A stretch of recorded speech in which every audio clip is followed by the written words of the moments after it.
Tama. So, nanghalap ng impormasyon yung mga group of lawyers. Legit pa talaga yung warrant? Legit pa talaga? Wala sila makuha confirmation eh.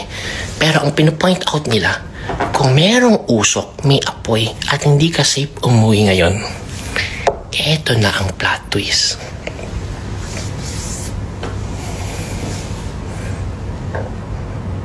Nakakapit ka na ba? Eto na ang plot twist.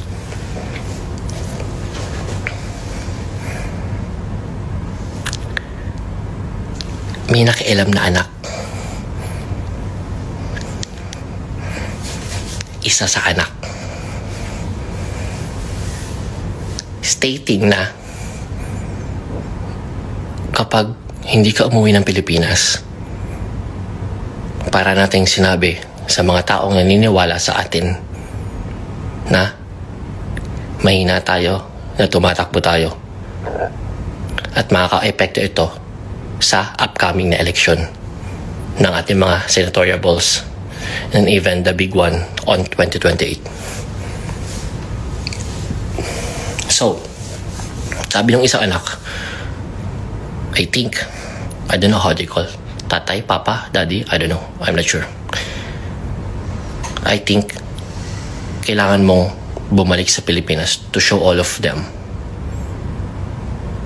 na hindi tayo basta-basta tumatakbo. Pero, sabi niya, before natin gawin yan at before natin pagdesisyonan yan, tatawagan ko muna yung insider, yung contact natin sa loob. May tanim sila, definitely.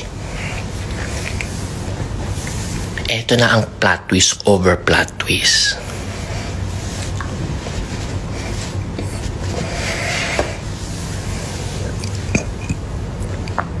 Ready ka na ba?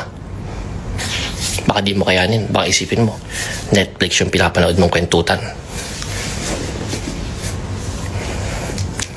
Tinawagan na yung contact sa loob. Pagtawag sa contact, sabi ng contact, balikan ko po kayo after few hours. Bumalik after few hours. Hindi po totoo yung warrant. Propaganda lang po ito. Paano nangyari yun? Na-identify na pala nila na itong contact o tanim nila sa loob na insider ay hawak ng Duterte camp.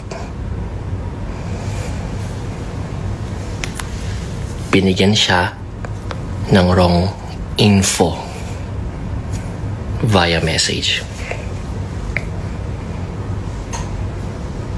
stating sa lahat ng staff sa loob, alright, na mala group message, group chat, lamin yung send to many,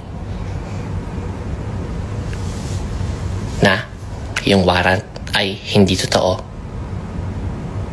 at wala tayong any confirmation na natatanggap dito. Pero sa kanya lang sinend.